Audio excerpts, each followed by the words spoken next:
거룩하신 하나님 아버지, 우리에게 생명을 허락하시고 또 하나님의 자녀로 살게 하여 주신 그 크신 사랑에 감사와 찬양을 올려드립니다. 주님, 그 크신 사랑을 입고 누리면서도 또 우리가 그 사랑 입은 자로 합당한 삶을 살지 못하는 연약한 우리들을 용서하여 주시옵소서. 그럼에도 불구하고 오늘도 예배의 자리로 나와 찬양과 기도를 올려드릴 수 있는 은혜를 부어주시니 주님 감사합니다. 이렇게 연약한 우리들을 통해서도 전지하시고 전능하신 하나님 아버지의 능력과 이름이 세상 가운데 드러나게 하시고, 비록 죄투성이지만 하나님의 나라가 이 땅 가운데 이루어지는 데 쓰임받기를 구합니다. 연약한 우리를 사용하여 하나님의 이름이 높임받는 자리에 있게 하여 주시옵소서. 하나님 아버지, 이 나라를 위해 기도합니다. 어떤 사람들은 나의 기준에 합당한 지도자 때문에 나라가 잘 될 거라 믿고, 또 어떤 사람들은 자신들의 기준에 합당하지 않은 지도자 때문에 나라가 더 어렵게 될 거라 말들을 합니다. 그렇지만 주님, 사람들의 그럴듯해 보이는 그 어떤 주장도, 지성도, 이념도 하나님의 존귀하심과 선하심을 앞설 수 없고, 위에 있을 수 없음을 우리나라 국민들, 특히 한국교회 모든 성도들이 알게 하여 주시옵소서. 온 세계를 주관하시는 하나님 아버지, 하나님께서 이 나라의 완전한 통치자가 되어주셔야만 합니다. 하나님께서 먼저 택하시고 불러주셔서 살게 하신 이 나라를 포기하지 마시고 하나님의 역사가 완성되는 그 날까지 이 나라를 하나님의 손으로 꼭 붙들어 주시기를 간절히 원합니다. 세계 열방에 나가 있는 선교사님들을 올려드립니다.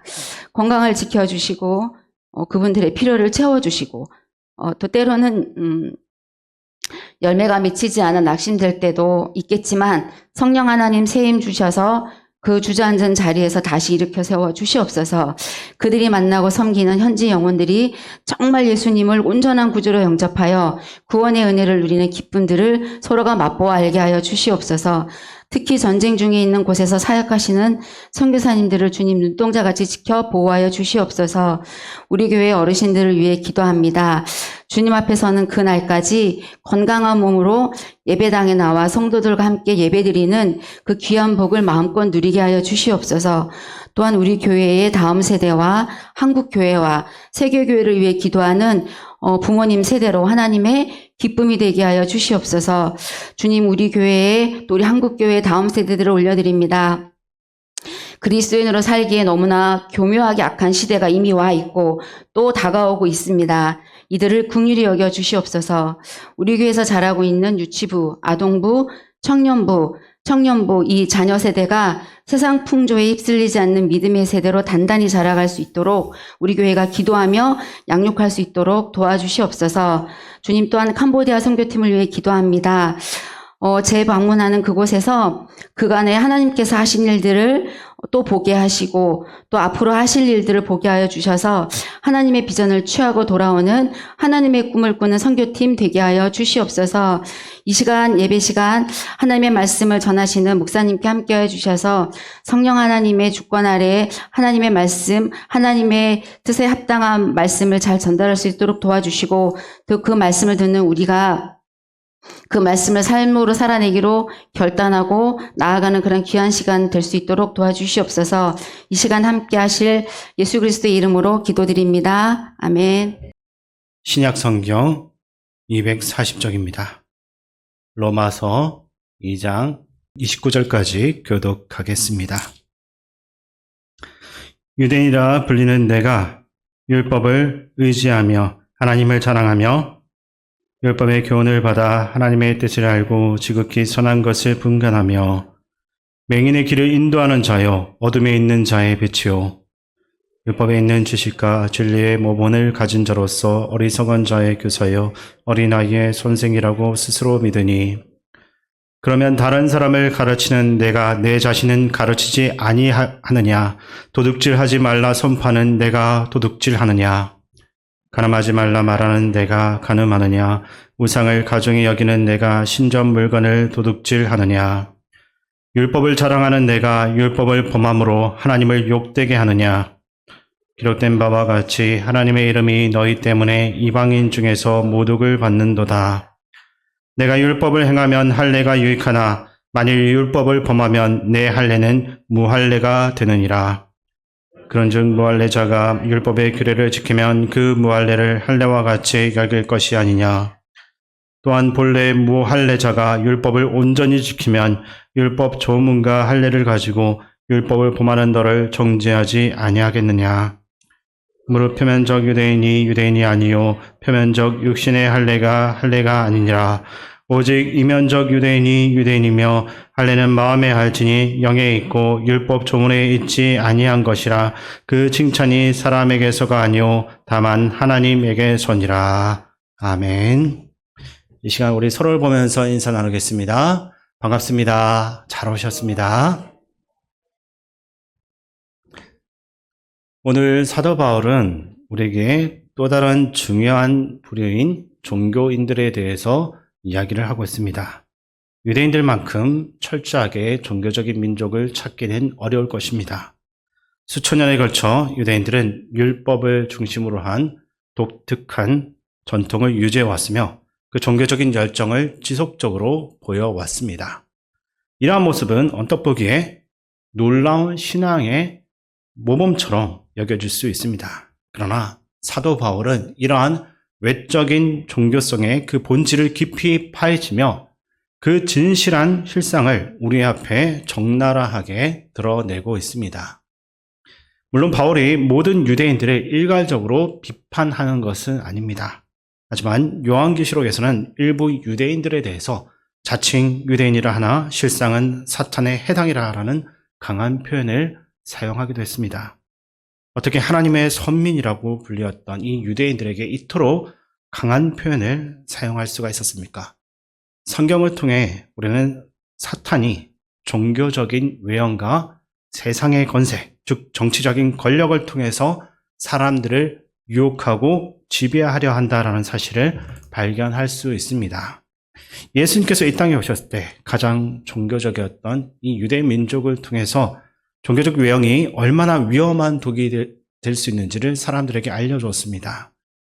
예수님은 종교적으로 열심히 있었던 사람들과 그렇지 않은 사람들을 비교하면서 과연 누가 하나님 앞에서 더 위로운 존재인지에 대한 근본적인 질문을 우리에게 던지고 있습니다.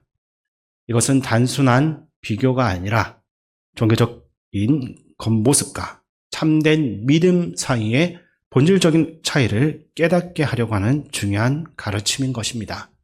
예수님은 선한 사마리아인의 비유를 통해서 누가 참된 이웃인가를 물으셨고, 세리와 바리새인의 기도를 통해서 누가 더 의로운 기도를 드리는가를 가르쳐 주셨습니다.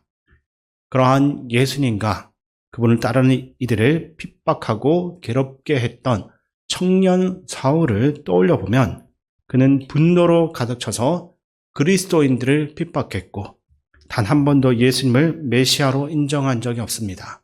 오히려 예수님을 믿는 사람들을 보면서 저런 자들은 십자가에 못 박는 게 마땅하다라고 여겼을 것이고 그리스도인들을 향해서 하나님을 모독하는 자들이라고 단정지었던 사람이었습니다.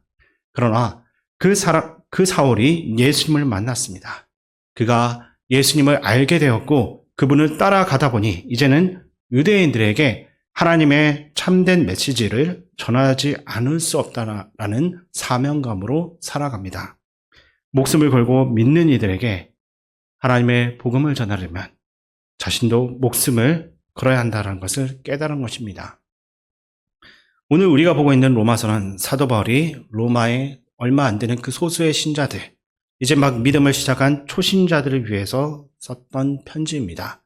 그러나 만약 이 편지를 들고 예루살렘 성전에 도착을 해서 대제사장이 그것을 읽게 했다라고 한다면 어떤 일이 일어났겠습니까? 바울은 그 순간 이미 죽음을 각오해야만 했을 것입니다. 오늘 본문에서 바울은 유대인이 왜 먼저 복음을 받았는지, 하나님께서 왜 그들에게 먼저 특별한 권한을 주셨는지를 설명을 하면서 진정한 믿음이란 무엇인지를 우리에게 다시 한 번 더 알려주고 있습니다. 본문 7절에서 19절까지 함께 읽겠습니다. 유대인이라 불리는 내가 율법을 의지하며 하나님을 자랑하며 율법의 교훈을 받아 하나님의 뜻을 알고 지극히 선한 것을 분간하며 맹인의 길을 인도하는 자요 어둠에 있는 자의 빛이요. 아멘. 사도 바울은 이 말씀을 통해서 유대인의 정체성과 사명 그리고 그들이 빠져 있는 그 심각한 착각을 지적하고 있습니다. 유대인들은 어떤 사람입니까? 율법을 의지하며 하나님을 자랑하는 사람들입니다. 또한 율법의 교훈을 받아서 하나님의 뜻을 분별하며 무엇이 옳고 선한 것인지를 알고서 그것을 가르치는 사람입니다. 그래서 어리석은 자들의 교사요, 어린 아이들의 선생이요, 눈먼 자의 길잡이이며 어둠에 있는 자들에게 빛이 되는 존재입니다. 하지만 바울은 너희가 그렇게 믿은 대로 너희는 과연 그렇게 살고 있느냐라고 묻습니다. 이것은 단순하게 이 유대인들에게만 던지는 질문이 아닙니다. 오늘날 우리 믿는 자들에게도 동일하게 주어지는 질문이라 할 수 있습니다. 우리가 받은 은혜와 그 지식만큼 과연 행함과 그 삶으로 살아내고 있느냐는 것입니다. 사도 바울이 예수님을 만났기 때문에 새로운 하나님을 알게 된 것은 아닙니다. 구약의 하나님, 또 신약의 하나님, 다 동일하신 하나님입니다. 문제는 유대인들이 율법 그 자체보다 전통과 전성, 랍비들의 그 해석에만 더 익숙해지면서 참된 하나님의 그 뜻으로부터 완전히 그 눈이 가려졌습니다. 구약에서 하나님은 선지자들을 통해서 분명히 말씀하셨습니다. 이방을 품고 열방을 향하라고 하셨고 너희의 복이 너희 안에서만 멈추는 것이 아니라 온 세계로 흘러가야 한다라고 말씀하신 것입니다. 하나님께서 왜 유대인들을 먼저 부르셨겠습니까? 그들을 통해 구원의 진리와 복음이 열방으로 흘러갈 수 있도록 하기 위함입니다. 하지만 유대인들은 이 은혜를 자신들만을 위한 전유물로 여겼습니다. 하나님을 자신들만의 하나님으로 제안을 하면서 복음을 가두어 버린 것입니다. 이것에 대해서 이사야 26장 18절은 이렇게 이야기하고 있는데 제가 읽어드리겠습니다. 우리가 잉태하고 상고를 당하였을지라도 바람을 낳은 것 같아서 땅에 구원을 베풀지 못하였고 세계의 거민을 출산하지 못하였나이다. 아멘. 하나님은 유다 이 백성들을 부르실 때 단지 그들만을 구원하기 위함이 아니라 그들을 통해서 세계의 거민, 곧 열방을 출산하기 위함이었습니다. 복음을 품은 자로서 하나님의 생명을 나누는 자로 부르신 겁니다. 근데 어떻게 되었습니까? 에스겔서 5장 14절과 15절에서 하나님은 이렇게 말씀하신데 그 말씀을 제가 읽어드리겠습니다. 내가 이르되 또 너를 항모하게 하고 너를 둘러싸고 있는 이방인들 중에서 모든 지나가는 자의 목전에 모욕거리가 되게 하리니 내 노와 분과 중한 책망으로 내게 벌을 내린즉 너를 둘러싸고 있는 이방인들에게 내가 수치와 조롱거리가 되고 두려움과 경고가 되리라. 나 여호와의 말이니라. 아멘. 너는 이방인들 사이에서 모욕거리와 조롱거리가 된다고 합니다. 왜냐하면 그들은 하나님의 말씀을 가지고 있으면서도 말씀대로 살아내지 못했기 때문입니다. 말씀을 먼저 받았지만 열방을 향한 온 세계의 거민들을 향한 하나님의 마음을 잊어버렸던 것입니다. 에스겔서 16장에서는 더욱더 충격적인 하나님 말씀이 담겨 있습니다.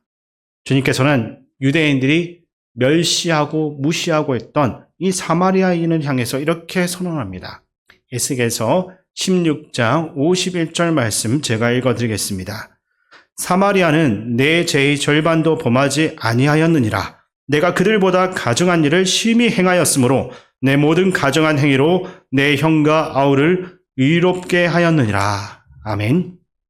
사마리아인들, 사람 취급도 하지 않았던 이 유대인들, 이스라엘 사람들에게 하나님께서는 오히려 그들이 너희들보다 훨씬 더 낫다라고 하십니다. 그리고 그들이 행했던 범한 그 죄보다 너희가 행한 그 모든 가증한 일이 내 앞에선 더 크다라고 선언하신 것입니다. 이 말씀이 오늘 우리에게 주는 경고는 무엇이겠습니까? 우리가 믿음을 고백하고 하나님 말씀을 받아들이며 복음을 아는 자라 할지라도 그 진리를 우리의 삶으로서 살아내지 않는다면 우리 역시 동일한 심판을 피할 수 없음을 분명히 경고하는 것입니다. 교회에 속해 있다라고 해도 직분을 맡았다고 또 말씀을 많이 알고 있다라고 해서 하나님 앞에서 의로운 존재가 되는 것은 아닙니다. 하나님의 말씀은 단순한 소유나 지식이 아니라 실제적인 실천과 순종, 그 말씀에 대한 순종을 요구하는 것입니다. 우리가 말씀을 가졌다면 그 말씀대로 반드시 살아야 하며 복음을 아는 자라면 그 복음을 자신 안에서만 머무르게 해서는 안 됩니다. 우리끼리만 잘 믿고 은혜 안에서 안주하며 세상과 단절된 그 복음에 머물러서는 안 되는 것입니다. 복음은 우리만의 복이 아닙니다. 하나님은 우리를 통해서 온 세상 모든 민족을 품으시고자 하십니다. 나와 내 가족, 내 교회만의 구원에만 만족하지 말고 하나님의 마음을 품으시기 바랍니다. 말씀을 얼마나 많이 알고 있느냐 중요한 것이 아니라 그 말씀을 얼마나 진실하게 행하고 있는가, 살아내고 있는가, 그것이 훨씬 더 중요합니다. 오늘 사도 바울은 우리에게 묻습니다. 내가 그렇게 믿고 너희가 그렇게 믿고 있다고 고백하는 대로 과연 그렇게 살고 행하고 있느냐? 이 질문 앞에 정직하게 서는 우리 모두가 되어야 할 것입니다. 예수님은 헛된 열심으로 가득했던 유대인들을 향해서 심판날에 소돔 땅이 너보다 견디기 쉬울 것이다 라고 말씀하셨습니다. 소돔과 고모라보다 예루살렘이 가장 종교적인 그 유대인들이 더 큰 심판을 받을 것이라는 충격적인 말씀을 하셨습니다. 예수님은 단지 외적인 종교 행위가 아니라 삶의 열매와 본질을 보신다라는 사실을 이 말씀을 통해서 분명히 하신 것입니다. 오늘날도 마찬가지입니다. 우리가 복음을 먼저 알고 하나님 말씀을 먼저 받았다면 우리는 더 큰 책임을 가지고 살아가야 합니다. 복음은 특권이기 전에 사명입니다. 우리는 늘 예배하고 말씀을 듣고 기도하면서 하나님의 은혜를 구합니다. 하지만 우리의 기도와 신앙이 단지 우리의 개인적인 문제 해결에만 머물고 있다면 그것은 아직도 어린아이의 신앙이라 할 수 있습니다. 성숙한 신앙은 하나님의 마음에 온전히 응답하는 삶, 곧 열방을 품고 복음을 흘려보내는, 퍼뜨리는 삶입니다. 하나님은 우리를 왜 부르셨습니까? 이사야서 26장 18절은 이렇게 말합니다. 그 말씀을 제가 읽어드리겠습니다. 우리가 잉태하고 상고를 당하였을지라도 바람을 낳은 것 같아서 땅에 구원을 베풀지 못하였고 세계의 거민을 출사하지 못하였나이다. 아멘. 하나님은 당신의 백성들을 통해서 전 세계의 열방을 향한 구원을 이루고자 하신 것입니다. 하지만 유대인들은 하나님의 그 복을 자기들만의 것으로 여기면서 이방을 외면했고 말씀대로 살아내지도 못했습니다. 오늘 본문이 로마서 2장 17절 이하에서 바울은 말하고 있습니다. 너희는 율법을 의지하고 하나님을 자랑하며 율법의 교훈을 받아 하나님의 뜻을 알고 지극히 선한 것을 분간하며 맹인의 길을 인도하고 어둠에 있는 자의 빛이라 스스로 믿고 있다. 그리고 바울은 그들의 그 믿음과 실제적인 삶과의 그 차이를 곧바로 지적을 하고 있습니다. 본문 21절 말씀을 제가 읽어드리겠습니다. 그러면 다른 사람을 가르치는 내가 내 자신은 가르치지 아니하느냐? 도둑질하지 말라 선포하는 내가 도둑질하느냐? 아멘. 문제는 말씀이 아닙니다. 진짜 문제는 그 말씀을 듣고도 행하지 않는 사람들, 하나님을 자랑하면서도 하나님의 이름을 욕되게 하는 자들이라는 것입니다. 이어서 로마서 2장 24절 말씀 우리 함께 읽겠습니다. 기록된 바와 같이 하나님의 이름이 너희 때문에 이방인 중에서 모독을 받는도다. 아멘. 하나님의 이름이 욕을 먹는 이유는 하나님을 모르는 자들 때문이 아닙니다. 하나님을 잘 안다라고 하면서도 그 삶으로서 그분을 드러내지 못하는 자들 때문입니다. 오늘날도 마찬가지입니다. 교회를 다니고 있는 우리가 오히려 복음을 막고 있을 때가 있습니다. 불신자들이 교회를 비난하고 그리스도인들을 향해서 온갖 조롱을 쏟아내는 이유가 무엇이겠습니까? 말씀이 없어서가 아니라 말씀을 가지고 있는 자들이 말씀대로 행하고 살지 않기 때문입니다. 그래서 바울은 본문 25절에서 내가 율법을 행하면 할례가 유익하나 만일 율법을 범하면 내 할례는 무할례가 되느니라 라고 말합니다. 말씀이 능력이며 말씀으로 살아내는 자에게는 자유와 해방이 있습니다. 하지만 성경을 그저 들고 다니기만 하면서 삶으로 그 말씀을 부정한다면 하나님 말씀은 우리에게 더 이상 복이 아니라 심판으로 다가오게 되는 것입니다. 바울은 이어서 이렇게 말합니다. 본문 28절과 29절 말씀을 제가 읽어드리겠습니다. 무릇 표면적 유대인이 유대인이 아니요 표면적 육신의 할례가 아니니라. 오직 이면적 유대인이 유대인이며 할례는 마음에 할지니 영에 있고 율법 조문에 있지 아니한 것이라. 그 칭찬이 사람에게서가 아니요 다만 하나님에게서니라. 아멘. 바울은 표면적 유대인과 이면적 유대인의 차이를 말합니다. 겉으로는 율법을 알고 할례를 받았으며 신앙의 외형을 취하고 있다 할지라도 그 삶이 하나님과 동떨어져 있다면 진정한 하나님 백성은 아니라는 겁니다. 오늘날로 치면 우리가 세례를 받고 교회 직분을 가지고 있으며 목사요 또 장로요 집사라고 할지라도 그 삶이 말씀과 어긋나 있다라고 한다면 그 모든 것은 오히려 우리에게 부끄러움이 될 수 있습니다. 차라리 세례를 안 받고 교회를 안 다니는 불신자들이 더 인간답고 더 양심적으로 살고 있다면 그들이 오히려 우리를 심판할 수 있는 것입니다. 복음을 전해야 할 우리가 복음을 막고 있지는 않은지, 하나님을 세상 가운데 나타내고 드러내야 할 우리가 하나님의 영광을 가리고 있지는 않은지 스스로의 모습을 돌아볼 수 있어야 됩니다. 예수님을 믿는다고 하면서 그분의 마음을 담지 못하고 있다면 오늘 우리는 다시 하나님 앞에서 표면적인 그 모습을 떠나서 이면적인 그 믿음을 가진 자로서 설 수 있어야 될 것입니다.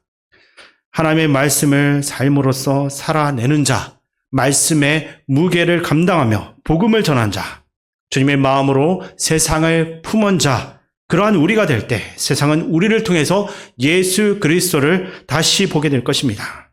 그러나 우리가 정말로 예수 그리스도를 제대로 알고 복음을 온전히 이해한다라고 한다면 오늘 이 말씀은 단순히 유대인만을 비난하려고 했던 것이 아님을 분명히 알 수 있을 것입니다. 사실 사도 바울의 진심은 바로 너희에게도 이 복음이 필요하다라는 외침입니다. 교회를 다니고 있지만 예수님을 잘 알지 못하는 너희에게 복음이 필요하다는 것입니다. 복음에 대한 바울의 열정은 단순한 비판이 아니라 절박한 사랑으로부터 비록 시작된 것입니다. 과거에 그는 스스로 복음이 필요하지 않다라고 생각을 하면서 살았던 사람입니다. 그러나 가장 복음이 절실히 필요했던 이가 바로 자기 자신이다라는 것을 깨달았습니다. 그래서 그는 로마 교회 성도들, 즉 초대교회 그 그리스도인들에게 간절히 호소를 하고 있습니다.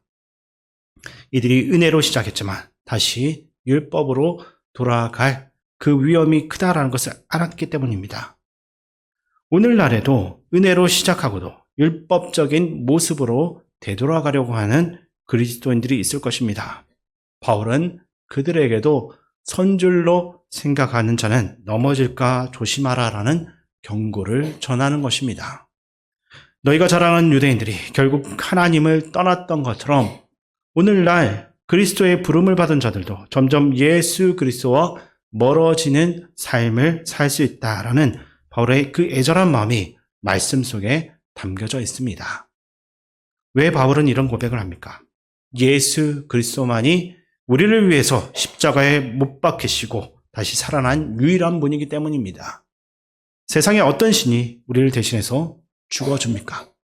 단 하나, 예수 그리스도만이 벌거벗은 채로 십자가에서 그 손과 발에 못을 박히고 피 흘려서 죽으셨습니다. 그분 외에는 아무도 없습니다. 우리는 그분이 어떻게 희생당한지를 알기만 해도, 또는 그분이 부활하셔서 우리를 구원하셨다라는 그 사실을 알기만 해도 그분의 이름을 함부로 욕되게 할 수 없습니다. 하나님과 예수님을 바로 알기만 한다면 우리는 그렇게 살 수 없는 것입니다. 그래서 바울은 어쩌면 지금 피를 토하는 것처럼 절규하며 말하고 있는 것입니다. 아내를 정말로 사랑하는 남편은 아내를 수치스럽게 만들지 않습니다. 아내가 없는 사람처럼 밖에서 행동하지 않는 것입니다.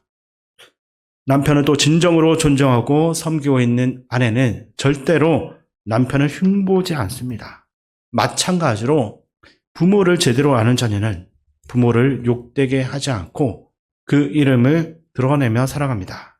그러므로 우리가 예수 그리스도를 바로 알고 그 사랑을 진심으로 깨닫는다면 우리는 결코 그분을 욕되게 하며 살 수 없습니다. 복음은 율법이 아니라 사랑입니다. 그 사랑에 오늘 우리 모두가 목욕을 하듯 잠기게 되기를 바랍니다. 히브리인들, 유대인들은 이 여호와 하나님의 이름을 필사할 때마다 목욕을 하고 옷을 갈아입은 후에야 다시 성경을 적었습니다. 그 이름을 입에 올리는 것도 두려워하며 아도나이라고 부를 정도로 그 이름을 존귀하게 여긴 것입니다. 그런데 정작 그들의 삶은 하나님과 점점 상관이 없게 되었습니다. 주님, 주님 부른다라고 다 천국에 가는 것이 아니라고 주님께 책망받고 있는 것입니다. 오늘 우리가 불신자들 앞에서 예수 그리스도를 온전히 드러내지 못한다면 이미 세상의 가치가 우리 안에 들어와서 우리는 세상 사람들과 다를 바가 없이 살고 있는 것입니다. 그러므로 오늘 우리는 다시 이 시간 기도의 자리에서 돌아보아야 합니다. 난 지금 어떻게 예수 그리스도를 증거하고 있는가? 복음은 제가 계속해서 강조하지만 말이 아니라 살아내는 것입니다. 우리 모두가 이것에 가슴에 품고서 살아감으로써 우리의 가정과 직장, 우리 주변에서 죽어가는 그 모든 영혼들이 우리를 통해서 살아나는 복음의 기적이 일어날 수 있게 되기를 주님의 이름으로 축원드립니다. 아버지 하나님, 우리가 복음을 말로만 전하는 것이 아니라 우리의 삶으로 행함으로 증거하는 자가 되게 도와주시옵소서. 겉모습의 신앙이 아니라 마음의 할례를 받은 참된 그리스도인으로 살게 하시고 우리의 말과 행동 안에 예수님의 성품과 사랑만이 드러나게 도와주시옵소서. 복음을 우리만의 복으로 여기지 않게 하시고 열방을 품는 그 하나님의 마음에 응답할 수 있게 도와주시옵소서. 우리가 먼저 받은 은혜를 세상에 보내고 우리 가정과 일터, 이 땅 가운데서 예수 그리스도의 향기가 우리를 통해서 드러나게 하여 주시옵소서. 우리와 늘 함께 하시는 예수님의 이름으로 기도드립니다. 아멘. 예, 교회 소식을 말씀드리겠습니다. 오늘 수요 기도회 마친 후에 구역장 권찰 모임이 있습니다. 내일 205구역 대신방이 있습니다. 금요일 심야 기도회, 이번 주 제1여전도회가 특송을 하겠습니다. 캄보디아 단기 선교팀 3차 교육 일정이 새가족 환영의 관계로 이번 주는 오후 1시부터 3시까지 있습니다. 그리고 오후 5시에 새가족 환영회가 있고 교회 출발은 4시 30분입니다. 돌아오는 주일 기관장 협의회가 오후 1시에 있습니다. 우리 여러 가지로 나라와 민족을 위해서 또 세계 정세를 위해서 또 다가오는 우리 여름 성경학교와 수련을 위해서 많이 기도해 주시면 감사하겠습니다. 주기도문으로 예배를 마치겠습니다. 하늘에 계신 우리 아버지, 아버지의 이름을 거룩하게 하시며 아버지의 나라가 오게 하시며 아버지의 뜻이 하늘에서와 같이 땅에서도 이루어지게 하소서. 오늘 우리에게 일용할 양식을 주시고 우리가 우리에게 잘못한 사람을 용서하여 준 것 같이 우리 죄를 용서하여 주시고 우리를 시험에 빠지지 않게 하시고 악에서 구하소서. 나라와 권능과 영광이 영원히 아버지의 것입니다. 아멘.